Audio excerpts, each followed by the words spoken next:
my name is Michael Phillips, and I am a time traveller. I was born in 2043. At the age of 18, I joined the army, had a few years there, and then I was recruited into the SES, the 21st SES Regiment to be exact. We carried out a number of missions in countries that I'm not allowed to name because I've signed the Official Secrets Act. And from there, I was contacted by a government department that called themselves Section 18. They told me they were a reconnaissance unit. However, it turned out to be something quite different. So I was then transferred to MOD Bottom Down, and there they took me into a hangar, and in that hangar I saw this 8-foot sized spheroid object. I was then briefed on what this object actually was. Turns out it was a time machine. This time machine, it uses two micro singularities, one at the top and one at the bottom, to power the craft into it creates a gravimetric distortion, and distortion then tears a hole in time-space. What you'd consider as UFOs are actually time-space craft. They have the ability to travel in space and also time. Many UFOs that you do see in the skies are in fact time travelers. My time at Boston Down, I embarked on a number of missions. The first was to the year 2138,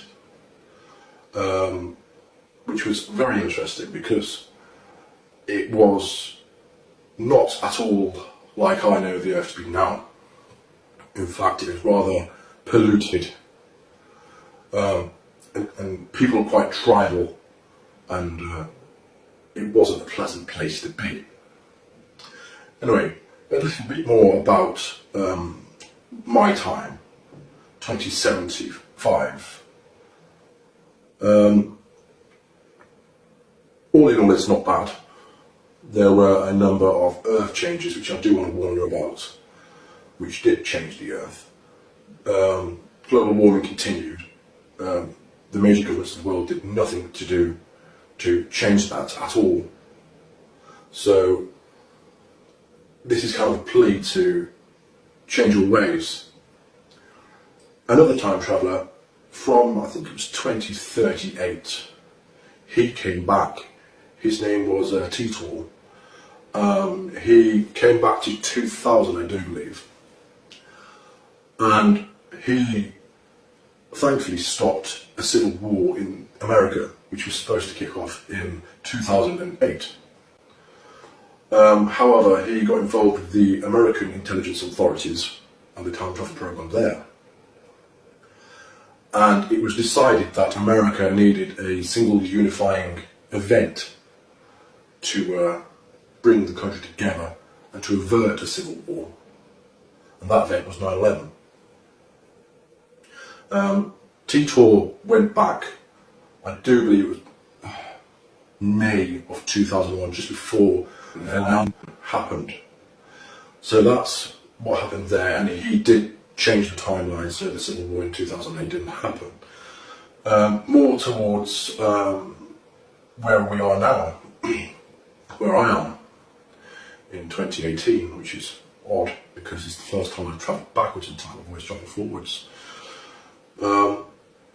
There is a limited nuclear exchange in 2019, March of 2019. That does involve North Korea. They attempt to launch a nuclear missile at Honolulu in Hawaii, and then the US responds with 2 cruise missile nuclear-laden missiles to Pyongyang and takes that out. So Kim Jong-un was no more at that point, and a lot of his government was taken out too. With the turmoil that ensued after that, World War III did start in 2020. It was a limited war though, thankfully. It only lasted 3 years. China and Russia were against the UK, America, and a few other countries. And all in all, it was a very fast but brutal war. Countless millions were killed. Nuclear weapons were used in a very limited capacity.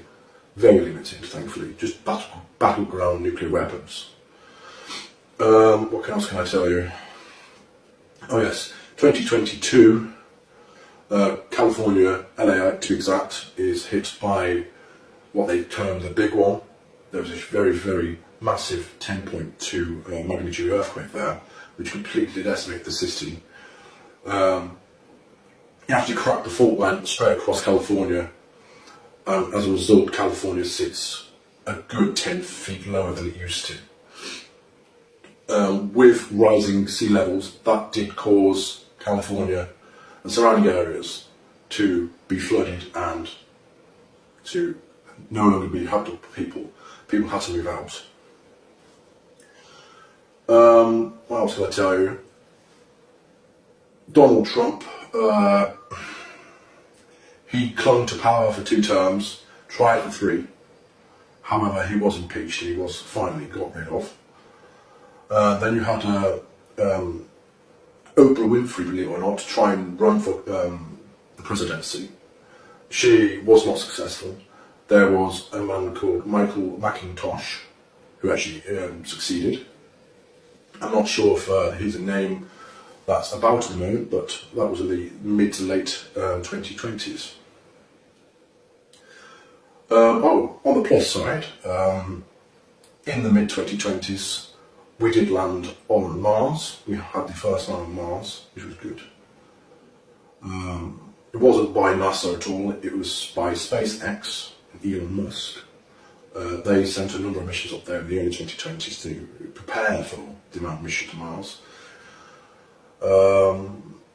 By 2032, there was a lunar and Martian base. And towards when I was born in 2043, we were beginning to make commercial efforts to reach out to the solar system, to mine the asteroids and the moons of Jupiter for resources. So there are quite a lot of trillionaires in my time who own their own space stations, and they are very powerful people. You don't want to trust them. So a bit more about the time travel project itself. As you can imagine, in my time, when I was born in 2043, up until I joined the program in 2075, there was a lot of money about. Trillions upon trillions upon trillions. I couldn't even guess how much money in the world or the solar system. So endeavours such as time travel were more and more possible. I have travelled numerous times in the future, and I'll tell you about one time now. I stepped into the craft, which is an 8-foot wide sphere. It uses 2 dual positive singularities, one at the top, one at the bottom, like I've said before, and it creates a distortion of time-space via gravimetric forces. It is how can I say? It utilises the singularities and forces the energy inwards for the time travel aspect. If you want to travel in space, you create a gravimetric wave outside of the sphere itself, and you can ride on that wave and get to a location in space very, very quickly. In terms of one of the times I went forward in time, let me just try and pick an interesting one. Yes, I went to the 2432, and the world, thankfully, was a lot different again, but it was different in a positive aspect. The atmosphere and pollution, that was all cleaned up, thank God. It was very nice actually, very green, there was lots of flowers everywhere. Everyone appeared to speak English. However, I'm not sure if that was them speaking English or they had some kind of implant where they could understand English or speak in their language and you understood their language or what. Buildings were exceptionally tall. There were just huge glass towers. There were numerous cars which were flying and travelling in what I assume were highways in the sky. People were friendly, they were open, they weren't afraid to come up to you and say, "Hi, who are you, where are you from?" I think they were quite used to having time travellers, because when I said I was from 2075, they didn't appear to be all that shocked. I certainly would have been shocked at the time if I would have known time travel was about. What can I say about time travel itself? Time travel itself. Well, back in, I think it was 1947, the US government captured a time-space craft. And this craft, it took them a few years to figure out what it couldn't and can actually do. They tried to retrofit some super magnets onto a ship one time, I do believe. And unfortunately that did not go well. It did not travel in time. It travelled in space. It travelled approximately 30 or 40 kilometres down the coast. And when they did find this ship, this US Navy frigate, all the crew members were fused into the ship, and it wasn't a nice sight, so they hadn't quite perfected it back then. Officially, time travel was invented and perfected in 1975.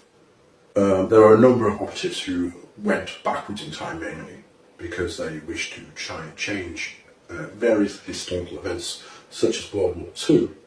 However, they were not successful whatsoever. In fact, a lot of their efforts were making the changes and making what happened a lot worse. So if you've got any questions about what I see in the future, so I think that you'd be more interested in that, I'd be more than happy to do another video and say, right, this is what's happened. Thank you.